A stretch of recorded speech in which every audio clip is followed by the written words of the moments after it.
what did you just say? Oh, did you go to history class ever?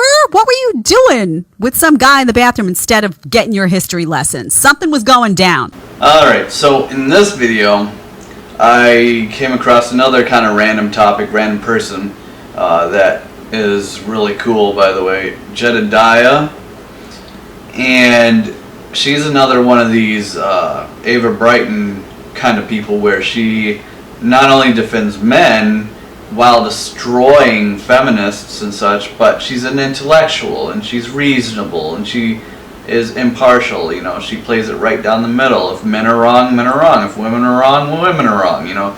So I respect that. So I'm just going to take one of her videos and let's go with it. You know, it's about a brain-dead feminist that thinks that Vietnam ain't shit and she could easily handle it.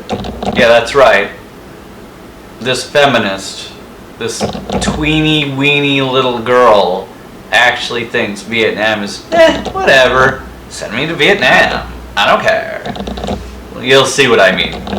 Here you go. We have a brain-dead feminist in aisle 1 that we need to address here. Let's go to number 3. This is also from Whatever. This is from their Twitter. By the way, Whatever has a Twitter now, and they put all the shorts out there. I got to say, I've been laughing all night long. Okay, let's go to number 3, Deli.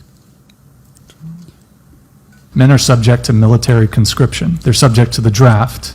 So if there's a war, men are forced to go and die and be in the trenches and get chemical. So are women. Women can get drafted. Women cannot get drafted.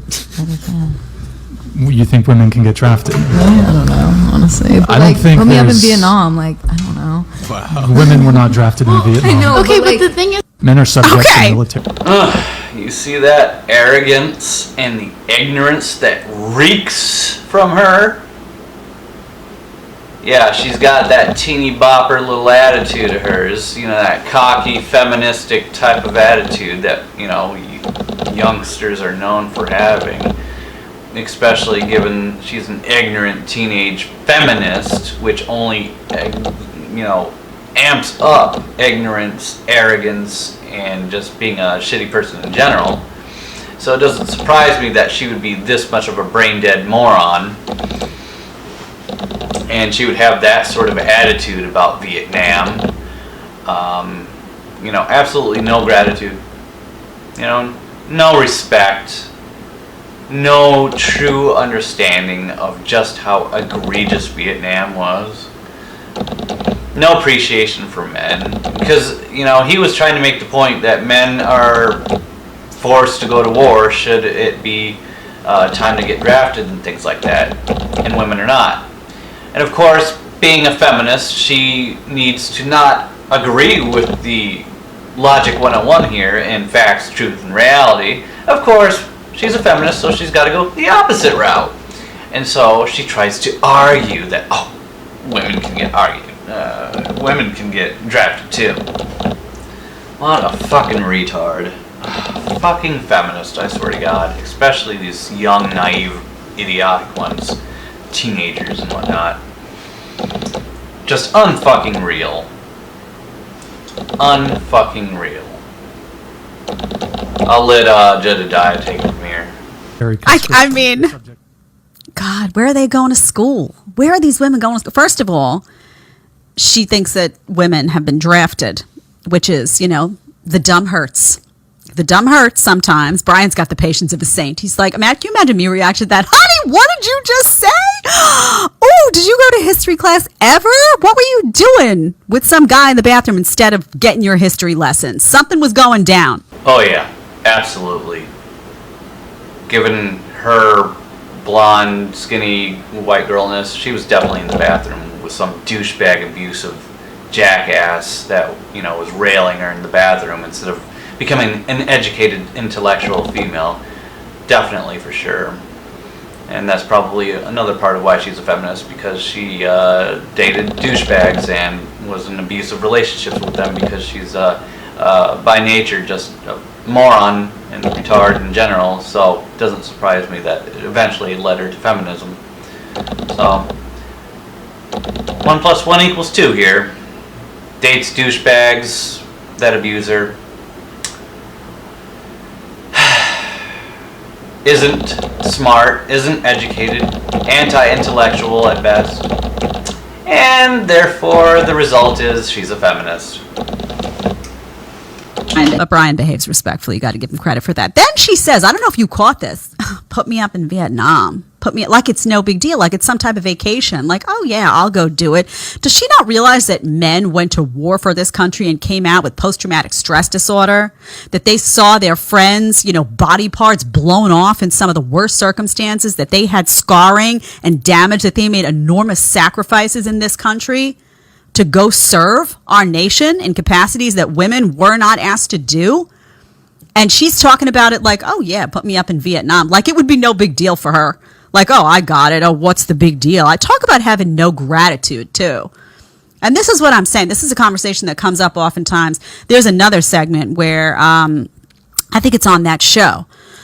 I think Brian brings it up and says like, the woman says, well, I don't need men or something. And he's like, well, actually you do, because look around and everything around you was built by man. And, you think about it. Think about the things that are think about who builds the roads, the bridges. Look at a construction site.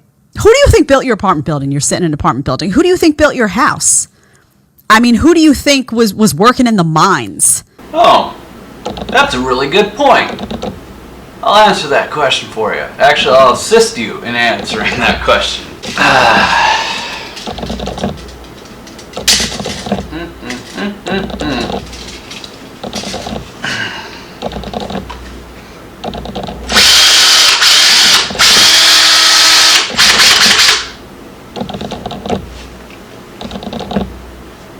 Men.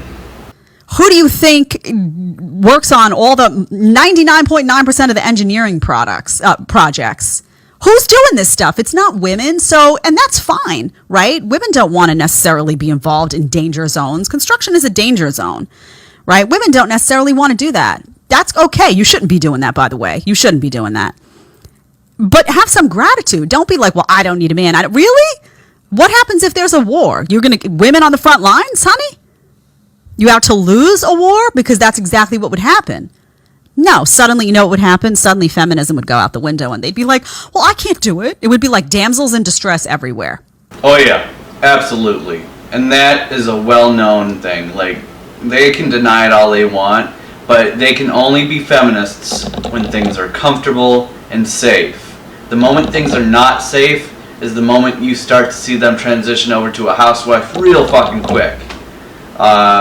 There's a few that may just be defiant for the sake of being defiant, not because they're actually brave or whatever you want to call it.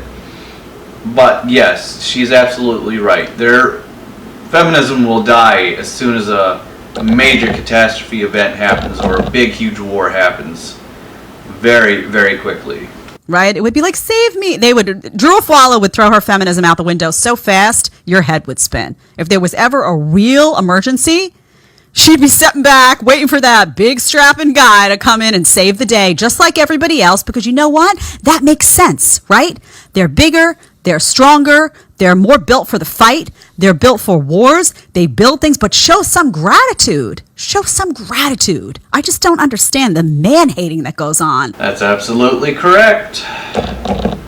Just show some fucking gratitude, because yes, you do need us men. Whether you want to accept it or not, just because you disagree with it or it offends you, does not matter.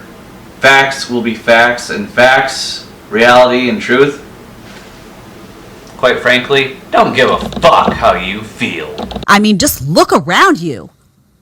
The world you're looking at was built by men. You like your 15-story apartment building? Who do you think built it, honey? And I'll just leave it at that with Jedediah there. Who do you fucking think built it? Men.